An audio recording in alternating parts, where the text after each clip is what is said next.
मित्रों नमस्कार। सबसे पहले तो मुझसे कहा गया है कि मैं कुछ अपनी जो रचना प्रक्रिया है, कहानी कैसे उतरती है, कैसे बनती है, क्या करता हूँ, इसके ऊपर कुछ बोलूँ। तो कहानी अक्सर जो मेरे पास आती रही है तो वो एक बीज की तरह कहानी जहन में उतरती है। और एक दो बार तो ऐसा भी हुआ है कि सवेरे सवेरे सपने में लगा जैसे कि कोई प्लॉट आया और उसके बाद जब मैं उठा तब तक वो चला गया, भूल गया, फिर वो वापस नहीं आया। तो ऐसा भी होता है। और इसके अलावा जो है वो जब एक बार कहानी का बीज आ जाता है तो फिर आप उसके ऊपर काम करते हैं और उसमें मांस मज्जा चढ़ाते हैं। जो पात्र हैं आपके, उन पात्रों को आप जीने की भी कोशिश करते हैं। और जब आप उनमें से हर पात्र इम्पर्सनेट करते हैं आप, और फिर उसमें कोशिश करते हैं कि कितनी दूर तक आप उन पात्रों के साथ जा सकते हैं और जी सकते हैं। तो उसमें जो है सब मिला जुला करके वक्त लगता है। पर्सनली मुझे कहानियाँ लिखने में काफ़ी समय लगता है और काफ़ी काटाकुटी होती है, एडिटिंग होती है।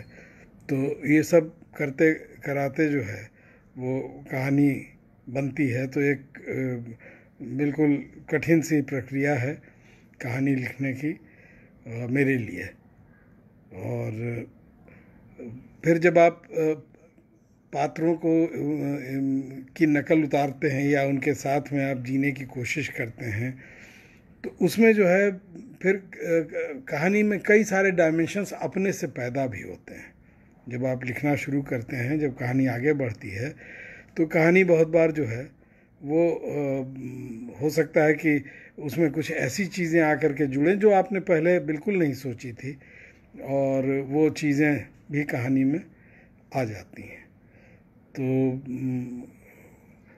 अगर आगे चल के ये भी होता है कि कहानी न बन पाई, अधूरी लिख के पड़ी रह गई, तो ऐसी भी कुछ एक कहानियाँ हैं जो कभी बन नहीं पाई, पूरी नहीं हो पाई।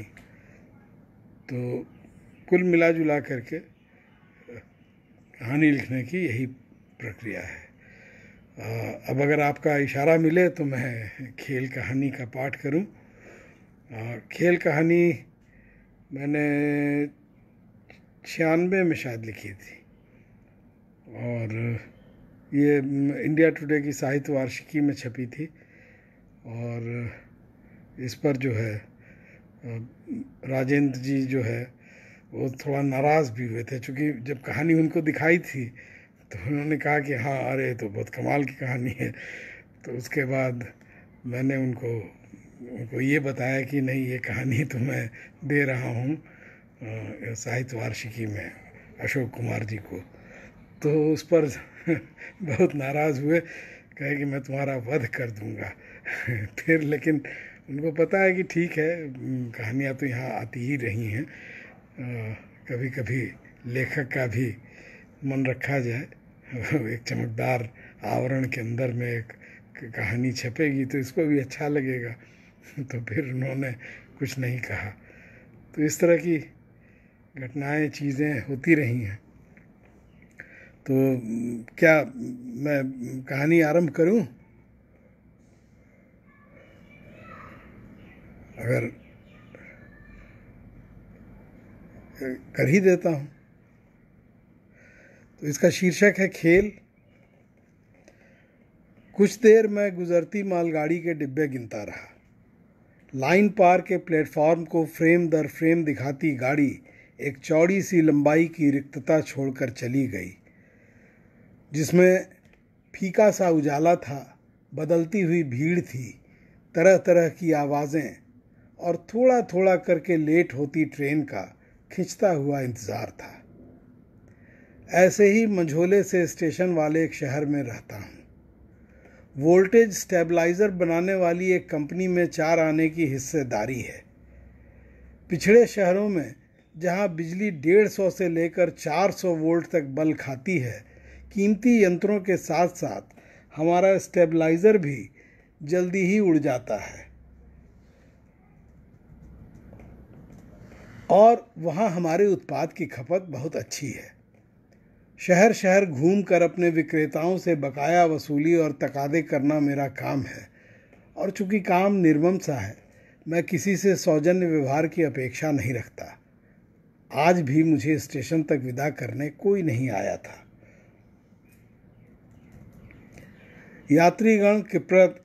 यात्रीगण कृपया ध्यान दें, 2381 अब पूर्वा एक्सप्रेस अपने निश्चित समय से 150 मिनट विलंब से आने की सूचना है। इस बार लाउडस्पीकर लंबी देरी की घोषणा करता है। प्लेटफॉर्म की भीड़ अचानक झीनी होने लगी है। स्टेशन के नज़दीक रहने वाले लोग थोड़े समय के लिए अपने अपने घरों को लौट रहे हैं। ठहरे हुए लोग कुछ पल को बेचैन होते हैं, फिर स्थिति से समझौता कर लेते हैं। मैं काफ़ी पुराना और अनुभवी यात्री हूँ। इंतज़ार के अकताहट भरे क्षणों को आसानी से गुजारने का हुनर मालूम है मुझे। फालतू की पत्रिकाओं पर पैसे जाया नहीं करता। अपने जानते बुद्धिजीवी किस्म का जीव हूँ। तरह तरह के दिमागी खेल खेल कर मन बहला लेता हूँ। मसलन अगल बगल की हरकतों को पढ़ना, गुजरते हुए डिब्बे गिनना, उन पर छपी इबारतों का अर्थ निकालना या खुद से शर्तें बदलना।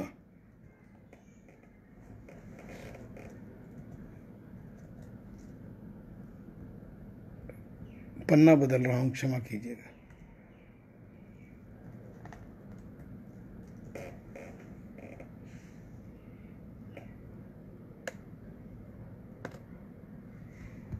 खुद से शर्तें बदलना कि मेरे 10 गिनने तक ट्रेन ज़रूर आ जाएगी, फिर बेईमानी से 9 पर जाकर रुक जाना।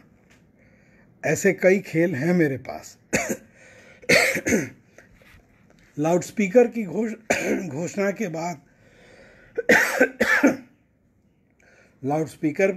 के बाद शर्तों का खेल बेमानी हो गया है। डिब्बे गिनने के लिए दूसरी कोई ट्रेन भी नहीं आ जा रही। मेरा अनुभव बता रहा है कि निश्चित रूप से कहीं डिरेलमेंट हुआ है। सभी गाड़ियां देरी से चल रही हैं। अब अगल बगल की हरकतों पर मन बहलाने के अलावा कोई रास्ता नहीं बचा है मेरे पास। मैं नज़र दौड़ाता हूँ। मैं प्लेटफॉर्म के लगभग बीच में था। सामने में रेलवे लाइन थी। दाहिने हाथ पर पूरी पकौड़ों के ठेले के निकट 2 बलिष्ठ से नेता चनेचूर सी बहस की शुरुआत में थे। पीछे बुक स्टॉल पर बड़े से टेंटुए और पिचके गालों वाला किशोर पत्रिकाएं पलट रहा था, और बाईं तरफ मेरे बिल्कुल बगल में दुनिया भर के आसबाब से घिरा एक परिवार छोटी सी भीड़ का आभास दिला रहा था। 4 सूटकेस, 1 ब्रीफकेस, 2 डोलचियाँ, कुछ प्लास्टिक के थैले, एक पानी वाला ढोल और पुराने अखबारों में लिपटे भिन्न आकार के 3-4 पार्सल। मेरा भेजा टनटनाने लगा था, मानो सारा कुछ मेरे कपार पर ही बोझ दिया गया हो। मैं जानता हूँ उसी पल बेचैनी के भाव मेरे चेहरे पर उतर आए होंगे। इतना सारा सामान देखकर मेरा रक्तचाप वैसे ही बढ़ जाता है। ऊपर से तेजी के साथ हाथ से निकलते 9-10 साल के 2-2 छोकरे थे, जो तरह तरह की खुराफात में बेखौफ जुटे हुए थे। दोहरे बदन, विशालकाय सीने और मोटे चश्मे वाली औरत थी, जिसके चेहरे पर दशक भर पुराने लावण्य की छाया भर शेष थी और जिसकी नाक पर तैलीय सा रुआब चमक रहा था। और बुझा बुझा सा छोटी दाढ़ी वाला वह आदमी, उसके चेहरे में ऐसा कुछ नहीं था जो मेरी याददाश्त पर अपनी छाप छोड़ सके, सिवाय मुझसे टकराती उसकी आंखों के, जिनमें अजीब सी परेशानी झलझला रही थी। मेरी नज़रें एक बारगी थम गईं। मैंने गौर से देखा। उसकी आंखें मेरे लिए एक नए खेल की संभावनाएं जगा रही थीं। मैं जल्दी जल्दी खेल और उसके नियम गढ़ता हूँ। मैं जल्दी जल्दी खेल और उसके नियम गढ़ता हूँ। जब तक ट्रेन आती है, मुझे उस आदमी की परेशानी का मूल कारण खोज निकालना है। कारण तर्क की कसौटी पर खरा उतरना चाहिए। मैं उस व्यक्ति या उसके परिवार की हरकतों व उनके साजो सामान के अध्ययन से आवश्यक सूत्रों को तलाशूंगा, पर मैं बातचीत के जरिए कुछ भी जानने का प्रयास नहीं कर सकता। यह फाउल माना जाएगा। एक अंतिम बात यह कि मुझे कुल 3 दांव मिलेंगे।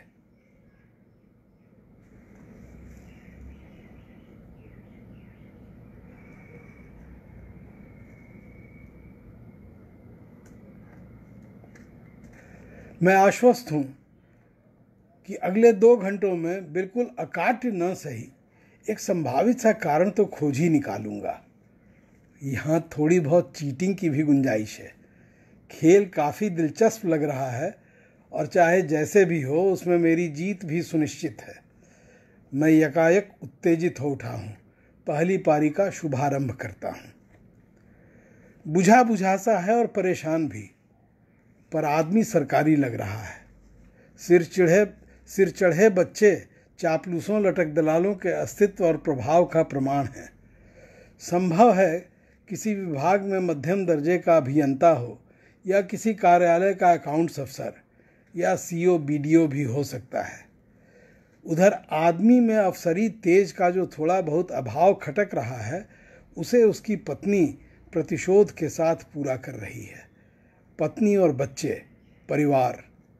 निश्चित रूप से परिवार परेशानी का बड़ा कारण होता है और विशालकाय सीने वाली वह रौबदार महिला अपने आप में परेशानी की जड़ लग रही है।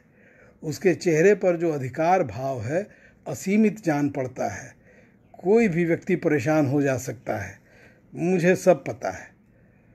शुरू शुरू में टोका टोकी बर्दाश्त करने और बेजा हुक्म बजाने में मुझे भी बड़ी कठिनाई हुई थी। यह भी महसूस हुआ था कि यह नए किस्म की प्रेमाभिव्यक्ति आदत सी बनती जा रही है हम दोनों के लिए।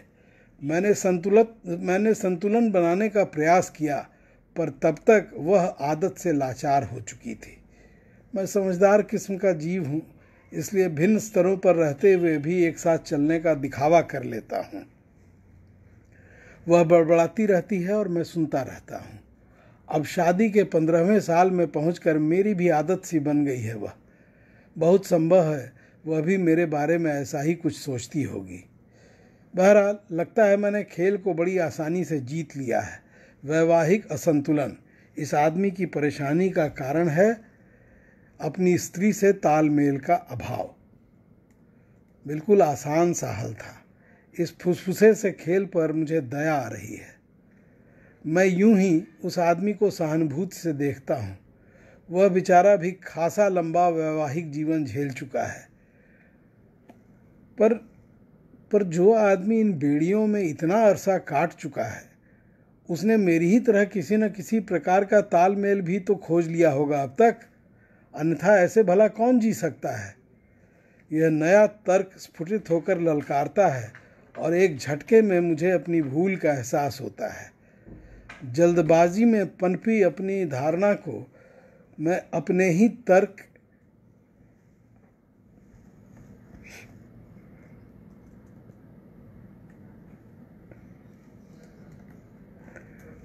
तर्क की धार से कटता हुआ देखता हूँ और इस मूर्खतापूर्ण शुरुआत पर खुद को कोसता हूँ।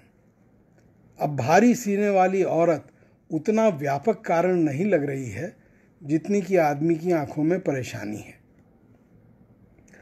मेरी जिद बढ़ गई है। तनाव सा महसूस होने लगा है। ध्यान गड़ाकर उन्हें देखता हूँ। या तो आंखें छल कर रही हैं अथवा उसकी आंखों में परेशानी और गहरा गई है। मैं निश्चित नहीं कर पाता। मेरी एकाग्रता भंग हो जाती है। सिगरेट खरीदने के लिए उठता हूँ। बुक स्टॉल पर पिचके गालों वाला किशोर डेबोनेयर पलटने के लिए बेताब है।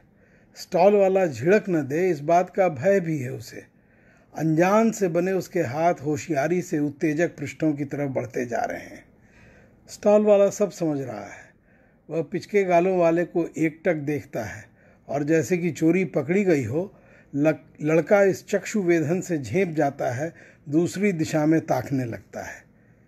दो कश मारकर स्थिर होता हूँ। लड़खड़ाती हुई पहली पारी को संभालने का यत्न करता हूँ। इसमें अब और जोखिम उठाने की गुंजाइश नहीं। मुझे फूंक फूंक कर चलना होगा। स्त्री का पहलू छोड़ मैं बच्चों की तरफ मुखातिब होता हूँ। दोनों बच्चे बरबस ध्यान खींच लेते हैं। छोटे के पास चिमचिमी चढ़ी लकड़ी की तलवार है, जिसे वह बड़े से कपड़ा चढ़े सूटकेस में भाले की तरह भोंक रहा है। फटाक फटाक। आदमी धीरे से कुछ कहता है। दोहरे बदन वाली औरत फिल्मी मैगजीन से सिर उठाती है। निशांत, गंदी बात है। वह यांत्रिक ध्वनि में बोलती है और वापस मैगजीन में डूब जाती है। वह हैवानी चीज़ जिसका नाम निशांत है बस कुछ पल को रुकता है, फिर फटाक फटाक। इस बार आदमी सीधे घुड़कता है। दूसरा बालक विचित्र तरीके से थूक को पटरी के पार गिराने का प्रयास कर रहा है। निशांत बिना वक्त गवाए अपने बड़े भाई के साथ प्रतियोगिता में शामिल हो जाता है। Pitch pitch pitch. हरामी बच्चे हैं, किसी को भी पागल बना देने के लिए काफ़ी। अपने यहाँ तो नज़र बचाकर कान उमेट देता हूँ, कभी कभी चपत भी लगा देता हूँ। बेशक माँ देख लेती है तो हाय तौबा मचाने लगती है। पत्नी उससे भी ऊंचा सुर निकालती है। ऐसे ही बच्चे बड़े होकर क्रिमिनल बनते हैं, जेल जाते हैं। साहस करके मैं कहता हूँ,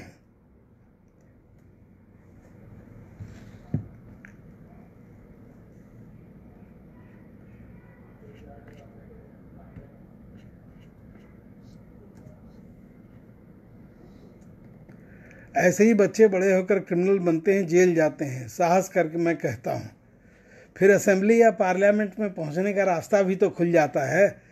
पत्नी भावी सांसदों को चिपटाकर लाड़ जताती है। मैं धराशायी हो जाता हूँ। बच्चों का दिमाग चढ़ता जा रहा है। हम लोगों की पीढ़ी ही लतखोरों की है। बाप दादा ने भी लतियाया, अब बच्चे भी दुलत्ती झाड़ेंगे। बिल्कुल संभव है कि आदमी की परेशानी का कारण ये दोनों बंदर ही हों, निशांत और उसका बड़ा भाई। मैं इस नए सूत्र को सावधानी से दूर तक टोहता हूँ, मगर आदमी सिर्फ सूटकेस की संरक्षा तक ही असहज हो रहा था। अब वह बच्चों की तरफ ताक भी नहीं रहा है। उसकी परेशान दृष्टि तो मेरे कंधे के ऊपर से होते हुए शून्य तक जा रही है। उसकी बृहत्तर पारिवारिक समस्याओं का अंदाज लगाने का कोई साधन भी नहीं है मेरे पास, और मैं जानता हूँ कि पहली पारी में क्लीन बोल्ड हो चुका हूँ। चाय पीते, चिनिया बादाम खाते दोनों नेताओं की बहस और चुटकियां बदस्तूर जारी हैं। दोनों लोकप्रिय लग रहे हैं। कुलियों से लेकर टिकट कलेक्टरों तक सबसे राम सलाम दुआ खैर चल रही है। 15-16 बरस का चीकट सा लड़का उनके जलसा जूतों पर क्रीम पॉलिश चमका रहा है। 5-6 लोगों का मजमा लगा हुआ है। देश देशांतर की राजनीति से फारिग होकर वे पॉलिश वाले लड़के को निशाना बनाते हैं। दोनों मिलकर उसकी खिंचाई आरंभ करते हैं। यह उनका खेल है। कौन पटिया में है रे? जांग मसल मसल कर खुजलाते हुए एक नेता पूछता है। मुझे यकीन है यह पुरानी दाद है। परेशान आंखों वाला कुछ चौकन्ना दिखने लगा है। राजनीति, सत्ता लोलुप उन्मादी राजनीति और उसकी भ्रामक प्राथमिकताएं। सोचने विचारने वाले व्यक्ति के लिए इससे बड़ा परेशानी का और कौन सा कारण हो सकता है? शाबाश, लगता है मैंने नब्ज पकड़ ली है। मैं अपने को बधाई देता हूँ और इत्मीनान से दूसरी बाजी फेंटता हूँ। पार्टी उट्टी में रहकर क्या करेंगे सर? सब तो गरीब को लूटता है। पॉलिश वाले की आवाज़ तैरती है। है साला, डायलॉग मारता है। अरे गरीब के पास रहता क्या है कि जो कोई लूट लेगा? दूसरा नेता पटकी देता है।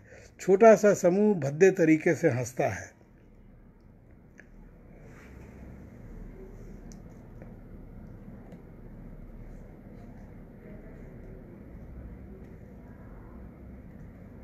छोटा सा समूह भद्दे तरीके से हंसता है। मैं आदमी को इस नए आलोक में पढ़ता हूँ। हो सकता है राजनीति के गड़बड़ झाले में अपने पसंदीदा मूल्यों और सिद्धांतों का समझौता होते देख परेशान हो। पर मेरी इस धारणा का आधार क्या है? हाँ, देखने में तो संवेदनशील और खुले विचारों वाला लग रहा है, पर हो सकता है यह मात्र मेरा भ्रम हो। मेरे विचारों में खलल पड़ता है। दोनों बच्चे दोहरे बदन वाली औरत से कुछ कह रहे हैं। औरत आदमी को निर्देश देती है, आदमी बदले में कुछ समझाता है। कॉन्फ्रेंस सी चलती है। भारी सीने वाली स्त्री की विजय होती है। आदमी दोनों बच्चों को लेकर जहाँ पेशाब घर लिखा है उधर जाता है। अब जब तक वह वापस ना आ जाए मेरा खेल भी रुक गया है। अबर भगवा में वोट गिराया था कि मंडल में? पहला नेता पूछता है। बाकी लोग खीखी करते हैं। कम उम्र लड़का झिझक रहा है। बोल बोल, कौन चिन्ह पर छापा मारा था? दूसरा नेता खोदता है। चीकट सा लड़का शर्माता है। नेतागण उस गरीब के पीछे ही पड़ गए हैं। सबका यही हाल है, सभी उस गरीब के पीछे पड़े हुए हैं। हमारे तरफ पानी का हाही लगा हुआ है सर, इसी से चापाकल पर छापा मार दिए थे। उसकी इस मूर्खता पर जोर का ठहाका लगता है। खिस फिस हु हा हा हा, मानो बड़ा भारी मजाक हो। पता नहीं लोग कैसे इन फूहड़ बातों पर गिल पिलाने लगते हैं। मुझे तो प्रयास करके भी हंसी नहीं आती। दूर ससुर, निर्दलीय में गिराकर भुटवा बर्बाद कर दिया। अरे बेवकूफ, राजनीति सीखो। प्रजातंत्र का मतलब है भीड़ का राज। झट से एगो बड़का पार्टी धर लो, फायदा में रहोगे। भीड़ में अलग से चलोगे तो पिछा न जाओगे रे। इस जुमले से मैं चिंतित हो जाता हूँ। धीरे से खैर मनाता हूँ कि अधिक बड़बड़ करने वाला इंसान नहीं हूँ, अन्यथा भीड़ मुझे कब का कुचल चुकी होती। क्या पता एक दिन कुचल ही डाले। कारण मेरी निजी विकृतियां ही हैं जिन्हें मैं सुधारना भी नहीं चाहता। मसलन घातक अस्त्रों और मुंडमाल से लैस देवी देवता मुझ में भक्ति नहीं जगा पाते।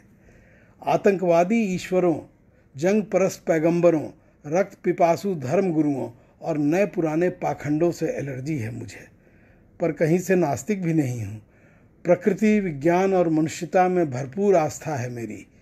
वर्ण भेदी व्यवस्था चाहे किसी के द्वारा चले, उसे ठोकर मारता हूँ।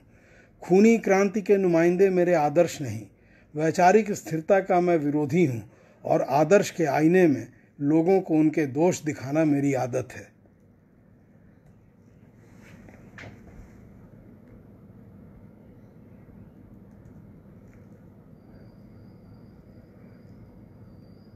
आदर्श के आईने में लोगों को उनके दोष दिखाना मेरी आदत है।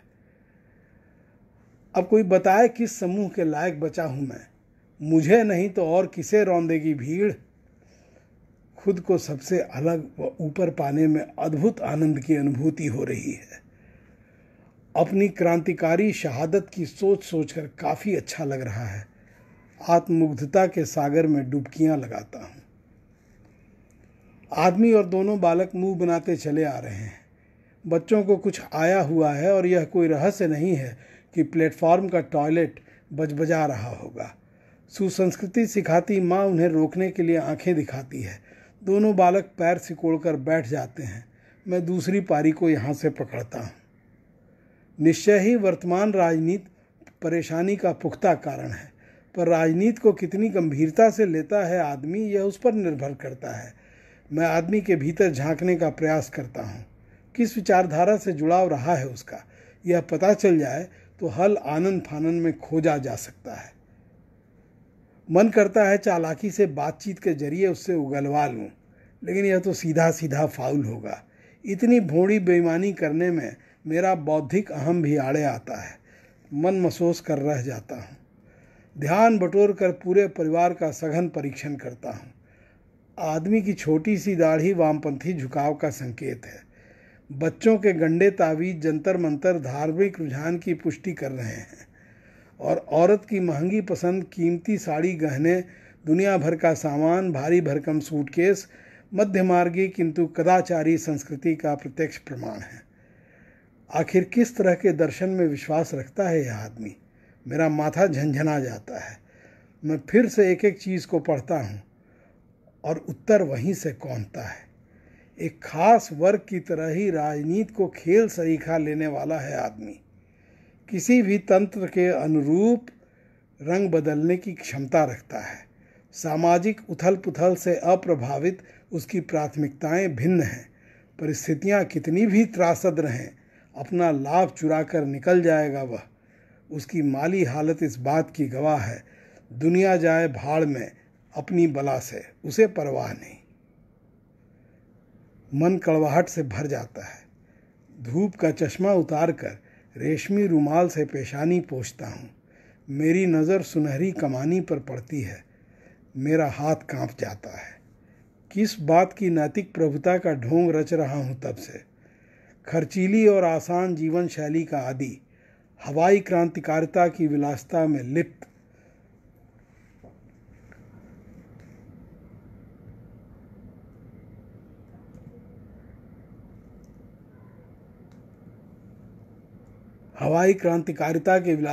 लिप्त, एक रोगग्रस्त पंगु ढांचे से बेखटक अपना निवाला नोचने वाला मैं। भुगभुगाती बिजली से त्रस्त शहरों की पीड़ा पर ही तो मेरा भी ठाट बाट चल रहा है। पारदर्शी बनने के प्रयास में मेरा अश्लील दोहरापन उभर आया है। मैं चिढ़ जाता हूँ। अपनी औकात में वापस लौटना भारी लग रहा है। लेकिन यदि संरक्षक लोग व्यवस्था को सड़ाते रहेंगे तो इंसानों में गिद्ध भी समाएगा, और यह मेरा दोष नहीं है। झटपट एक सिद्धांत रचकर अपने आहत अहंकार पर मलहम की तरह फैलाता हूँ। खैर, जो भी हो, पर राजनीतिक संकट कतई उस आदमी की परेशानी का कारण नहीं हो सकते। मेरा दूसरा चांस भी हवा में उड़ गया है। खेल अपनी ऊंचाई बना रहा है और मैं ससर कर जहाँ से शुरू हुआ था वहीं पहुँच गया हूँ। बच्चे काफ़ी देर से टांगे कसमसा रहे हैं। उन्हें रोकना अब कठिन है। दोहरे बदन वाली औरत प्लेटफॉर्म के सुनसान से कोने की तरफ संकेत करती है। दोनों चेंगड़े लपकते हुए जाते हैं। निक्कर खोलकर रेलवे लाइन पर पेशाब की लंबी धार मारते हैं, फिर धार को धार से लड़ाने लगते हैं। यह उनका खेल है। भारी सीने वाली औरत देखती है, पल भर को स्तब्ध रह जाती है, फिर जोर से बिगड़ती है। आदमी नर्वस सा उसकी तरफ ताकता है। बच्चे निश्चय ही डर गए हैं। उनका मूत एक बारगी थम गया है। मुझे भी ज़रूरत सी महसूस होने लगी है। मैं उठकर बच्चों से काफ़ी आगे जाता हूँ। मेरे लौटने तक रंग बिरंगे झोले लादे एक विदेशी जोड़ा न जाने किधर से आकर खड़ा हो गया है। खाज वाला नेता अब अपने भाषण में टूटी फूटी अंग्रेजी का इस्तेमाल कर रहा है। उसकी आवाज़ भी ऊंची हो गई है। पिचके गालों वाला किशोर बुक स्टॉल से हटकर लाइन की तरफ झांक रहा है, जहां 3-4 औरतें बिखरे कोयले की बोरियां बांध रही हैं। 2-3 तो खूसट सी हैं, एक पानीदार है, तांबे सा रंग और भरा भरा बदन। मैगजीन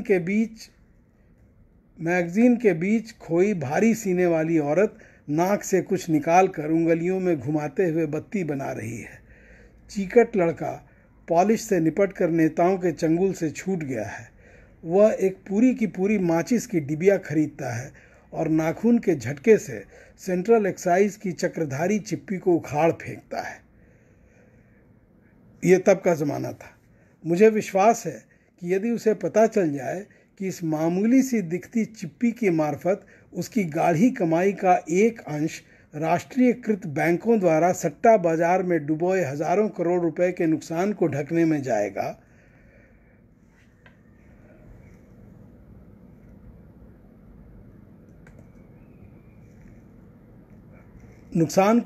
जाएगा, एक अंश किसी डूबे हुए सरकारी होटल का नया नाच घर सजाने में और एक अंश घाटा दिखलाती सरकारी हवाई सेवा की उड़ान में मुफ्त की शराब परोसने में काम आएगा, तो निश्चय ही वह उस चिप्पी को अधिक गंभीरता से लेगा। जेब कतरों, उचक्कों और नशा खिलाकर लूटने वालों से सावधान, लाउड स्पीकर पर चेतावनी गूंजती है।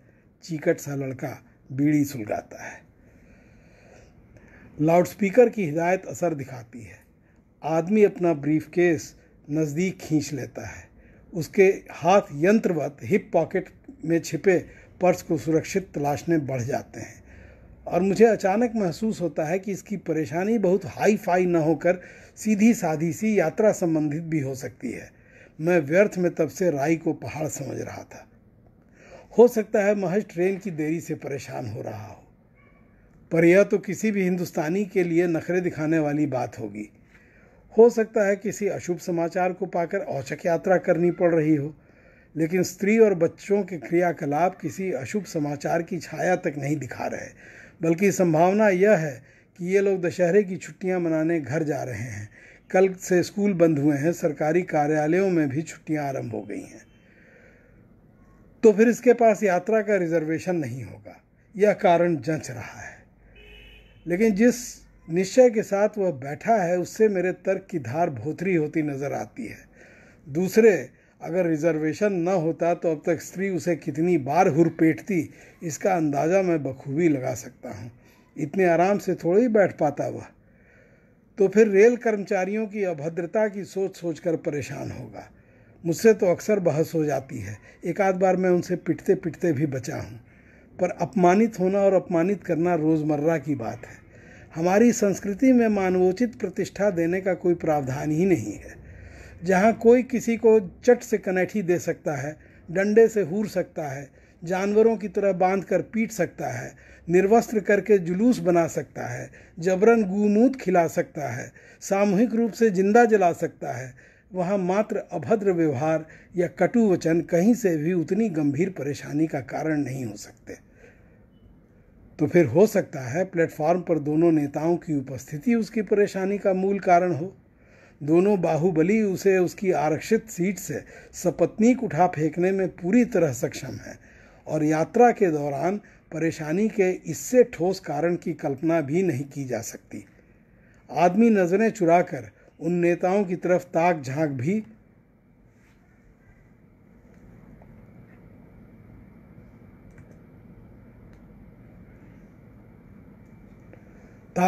कर रहा है। बिल्कुल, उसकी परेशानी का कारण इन हट्टे कट्टे नेताओं की उपस्थिति ही है। मुझे लगता है मेरा हल मिल गया है। यह उत्तर काफ़ी दमदार है और बड़ा प्राकृतिक सा भी। मैं जल्दी से सिगरेट जलाता हूँ, सटासट सुट्टा मारता हूँ। जीत का गर्वयुक्त एहसास मेरे कपार पर चढ़ रहा है। तांबे के रंग वाली कोयला बिनती औरत अपनी बोरी कसकर बांधती है, लाइन के किनारे से अपने गंदे से बच्चे को उठाकर दूध पिलाती है। पिचके गालों वाला किशोर खुली छातियों को लोलुप नज़रों से देखता है। कुछ और लोग भी। विदेशी जोड़ा आपस में गिटिर पिटिर करता है। दूध पीते बच्चे को देखकर रोमांचित हो जाते हैं दोनों। अब आलिंगन में जकड़ जाते हैं, अब एक दूसरे को बार बार चूमते हैं। अब प्लेटफॉर्म पर कई लोग रोमांचित होने लगे हैं। कैसी बेशरम जात है, सब कुछ यहीं पर कर डालेंगे क्या? दूहरे बदन वाली औरत चिंतित लग रही है। आदमी अनदेखा करने का संकेत करता है। औरत कनखियों से देखते हुए एक संतरा छीलती है। पिलपिला सा निकलता है। औरत उसे रेलवे लाइन की तरफ उछालती है, पर संतरा पच से प्लेटफॉर्म पर ही गिर जाता है। औरत निर्विकार सी दूसरा संतरा छीलते हुए सिनेमाई पत्रिका की स्कैंडल शीट में डूब जाती है। विदेशी मर्द की कटाक्षयुक्त निगाहें एक अदृश्य कचरा पेटी को तलाशती हैं।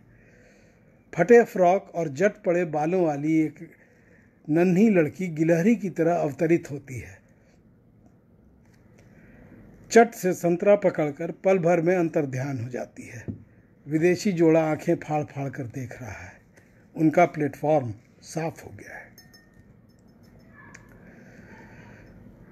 गिलहरी बनते बच्चे किसी भी खेल का हिस्सा नहीं होते, इसलिए मैं सुविधानुसार ध्यान मोड़ लेता हूँ। दोनों नेता उठकर खड़े हो जाते हैं। अब वे प्लेटफॉर्म के निकासी दरवाजे की तरफ बढ़ रहे हैं। लगता है दोनों सिर्फ तफरीह करने स्टेशन आए थे।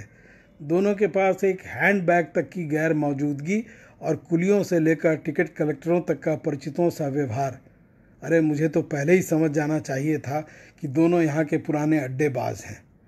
खेल तमाशों और कहवा घरों से पटे महानगरों को यह मानने में थोड़ी परेशानी तो अवश्य होगी, पर छोटे देहातों शहरों में आउटिंग की उम्दा जगह होती है रेलवे का स्टेशन। खैर चलो, कम से कम सामने वाले आदमी को राहत तो मिल जाएगी। घंटों से तनाव में पड़ा हुआ था बेचारा।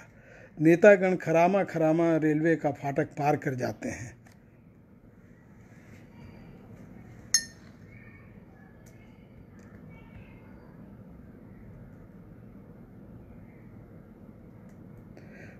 खरामा खरामा रेलवे का फाटक पार कर जाते हैं। मैं लंबी सांस भरते हुए आदमी की तरफ मुड़ता हूँ। मेरी पीठ चिहुक कर सीधी हो जाती है, मुंह अचरज से थोड़ा खुल जाता है। आदमी की आंखों में परेशानी जस की तस बरकरार है और मैं अचक्के में तीसरा व अंतिम दांव भी गंवा बैठा हूँ। निराशा में मन उचट गया है। अनमैस सा इधर उधर ताकता हूँ। पिचके गालों और बड़े से टेटुए वाला किशोर प्लेटफार्म पर घूमते छुट्टा सांड से बिदक कर बचता है। उसे संदेह है कि बिखरे गोबर पर उसका पैर पड़ गया है। वह पैरों को घुमा घुमा कर जूतों का तल्ला देख रहा है। औरतें कोयले की बोरियां ढो रही हैं।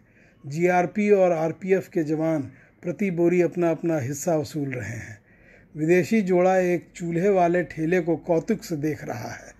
मक्खियां चटे आलू चॉप को दोबारा या तिबारा संदिग्ध से तेल में गर्म होते देख उसे निश्चय ही केंटकी या मैकडॉनल्ड की आवश्यकता महसूस हो रही होगी। मैं मिनरल वाटर की बोतल से गटगट पानी पीता हूँ। भारी सीने वाली उकताकर बार बार घड़ी देख रही है।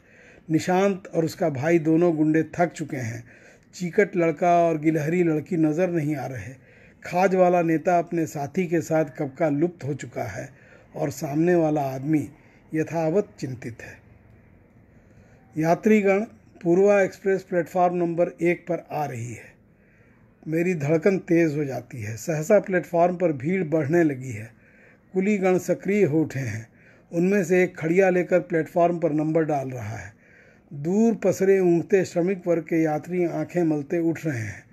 ट्रेन का इंतज़ार करता समय भी कितनी तेज़ी से दौड़ सकता है, इसका एहसास मुझे पहली बार हुआ है। जैसा भी था, खेल तन्मय करने वाला था।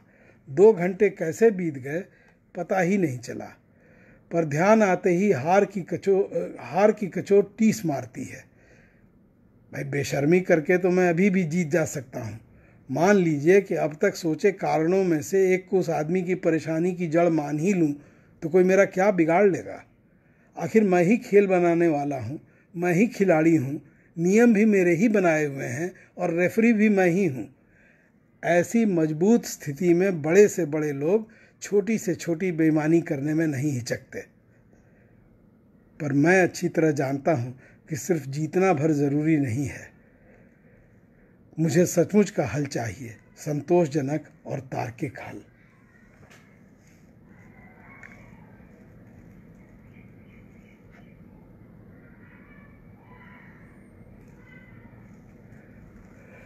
मैं नियम में फेरबदल करता हूँ और एक तूफानी पारी खेलने का निर्णय लेता हूँ। वैसे भी जब तक गाड़ी नहीं आ जाती मेरा खेलना जायज़ है। आखिर समय काटना ही तो मेरा मुख्य उद्देश्य था। अब खेल पूरी तरह से हावी हो गया है और मुझे खिला रहा है। अगर बेशुबह जीत हासिल करनी है तो अब की मुझे दायरों को तोड़ना होगा। विचारों को दौड़ने की खुली छूट देनी पड़ेगी। आखिर किन किन बातों से परेशान होते हैं लोग, वहीं कहीं इसकी भी परेशानी का कारण छिपा हुआ होगा। मैं जल्दी जल्दी कारणों को उलटता हूँ। पारिवारिक उलझनों से परेशान है या नैतिक मूल्यों के ह्रास से, अश्लील अमानवीय संस्कृति से या भुकभुकाती बत्तियों से या जान माल की रक्षा और इज्जत की सुरक्षा के लिए, कि फैलती हुई गंदगी से, पेयजल की समस्या से, खस्ताहाल सड़कों से या सड़ते हुए अस्पतालों से, गिद्धों के आक्रमण से या गिलहरी बनते बच्चों से, कि भीड़ में अलग पड़ जाने से, एड्स प्लेग की चिंता से तो नहीं, या जातिवाद की लहर से, सामूहिक हत्याकांडों से या सांप्रदायिकता के जहर से, या क्षेत्रीय विवादों से या उग्रवादी हरकतों से, या नित नए घोटालों से, कि प्रलय की भविष्यवाणियों से, या एटमी युद्ध की कल्पना से, सोवियत संघ के विघटन से या नए भूमंडलीकरण से, या क्रिकेट में पराजय से, या खराब मौसम की सूचना से, कि बढ़ती महंगाई से, या बच्चों की पढ़ाई से, या अनिश्चित भविष्य से, या असंतुष्ट वर्तमान से, कि परेशान रहना उस ससुरे की आदत ही है। कौन सा है आखिर, इसका उत्तर क्या है? और मुझे महसूस होता है कि उत्तर को पा लेने की जिद, ज़रूरत और जल्दबाजी में मैं तर्कसंगत पटरियों से उतर गया हूँ और अंधेरी गुफाओं में विचारों की रेलगाड़ी को अंतबड़ी दौड़ा रहा हूँ। मैंने इतना बड़ा फलक खोल डाला है कि उसके विस्तार में खोकर खुद ही खेल बन गया हूँ।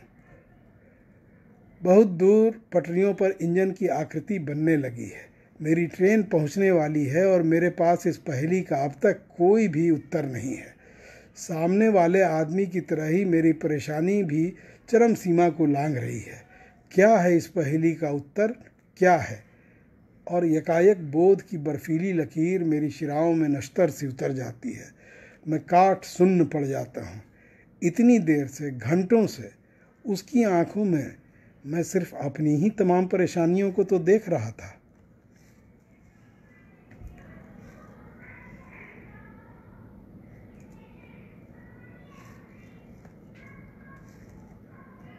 ट्रेन की धड़धड़ाहट कानों में गूंजने लगी है और मेरा तनाव ढीला पड़ता जा रहा है। आदमी मेरी ही तरफ ताक रहा है। मैं पुनः विस्मित हो उठता हूँ। शनय शनय उसकी आंखों के गहरे बादल भी छटते चले जा रहे हैं और मैं ठगा सा एक विचित्र संयोग का साक्षी बन रहा हूँ। परिकथाओं से भी कहीं अनोखा और विचित्र संयोग कि तब से हम दोनों ही जन एक दूसरे की आंखों में अपना अपना अक्स तलाशते बेहद परेशान थे। धड़धड़ाती हुई गाड़ी आहिस्ता आहिस्ता रुक जाती है। भीड़ का सैलाब उतरता है और हम सब तितर बितर हो जाते हैं।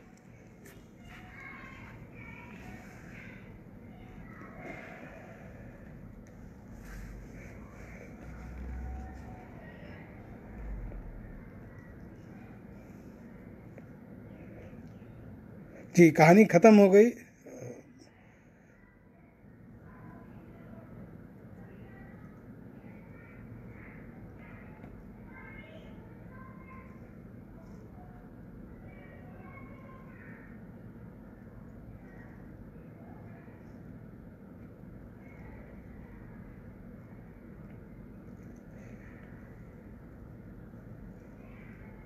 तो जी बहुत बहुत धन्यवाद। आप सब लोग आए, आपने हमारी कहानी सुनी, इसके लिए बहुत बहुत आप लोगों का आभार। फिर मुलाकात होती है। जी धन्यवाद।